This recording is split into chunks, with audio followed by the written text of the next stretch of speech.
Welcome to this explainer. Today we're going to do something really important. We're going to fundamentally shift your mental model and tackle the actual realities of IPv6 network troubleshooting. Now, to give you a little context right up front, this explainer is part 3 of an 8-part tutorial called IPv6 Troubleshooting for System Administrators and Technical Support.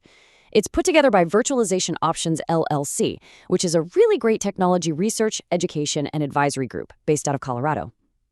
We're focusing specifically on the mindset shift required for tech support folks and sysadmins who already know IPv4 inside and out, but are now supporting their organization's migration to IPv6.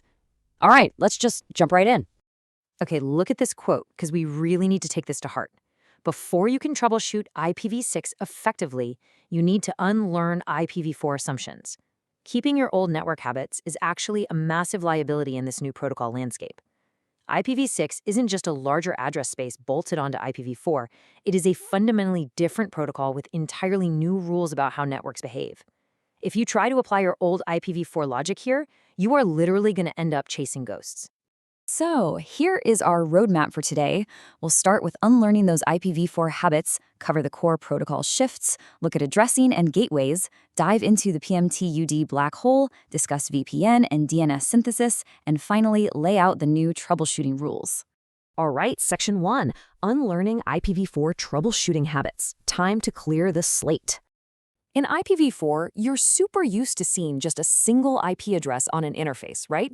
Something like 192.168.1.10. But in IPv6, having multiple IP addresses per interface is absolutely normal. You're typically going to see a link local address starting with FE80, alongside one or more global unicast addresses, and maybe even temporary privacy addresses, all hanging out on the exact same interface at the exact same time. As you can see, you're transitioning from that solitary IPv4 address to an entire stock of IPv6 addresses. And here's the golden rule. Do not troubleshoot this as an error. It's the correct intended behavior. Unless specific addresses are just missing entirely or actively flagged with an error state, seeing 3 or 4 IPv6 addresses on a single network card is perfectly healthy. Moving on to Section 2, Core Protocol Paradigm Shifts. The rules on the wire have changed. So the crucial takeaway here is that tools and concepts you've relied on for years, they're gone.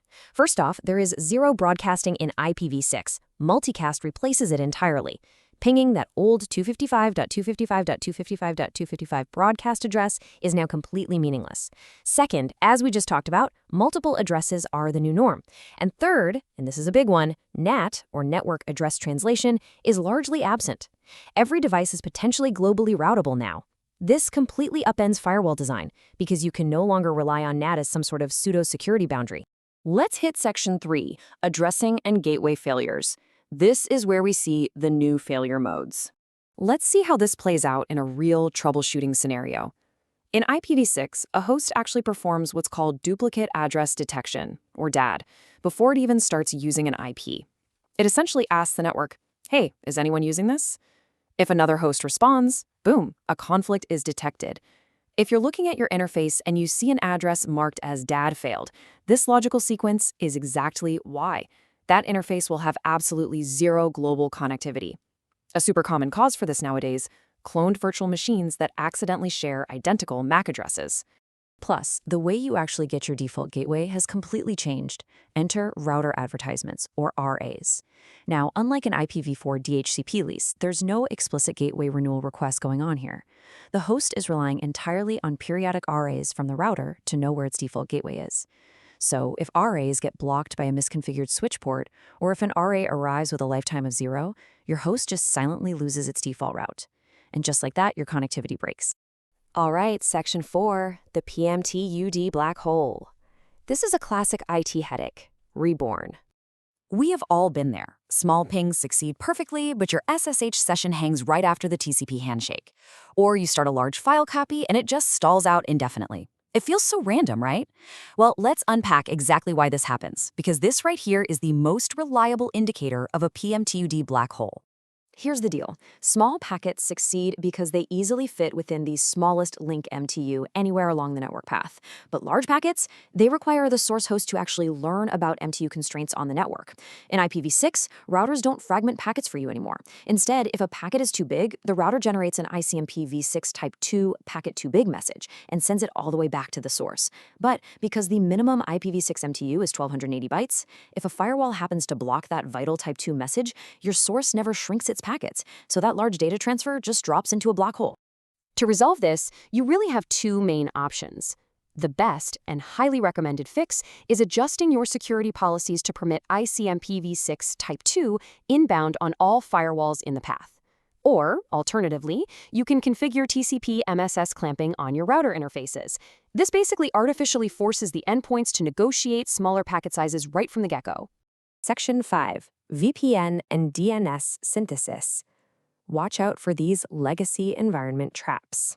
So if you have an IPv6 only client that absolutely needs to talk to an older IPv4 server, your network is likely going to use DNS64 and NAT64. It's an amazing mechanism, honestly.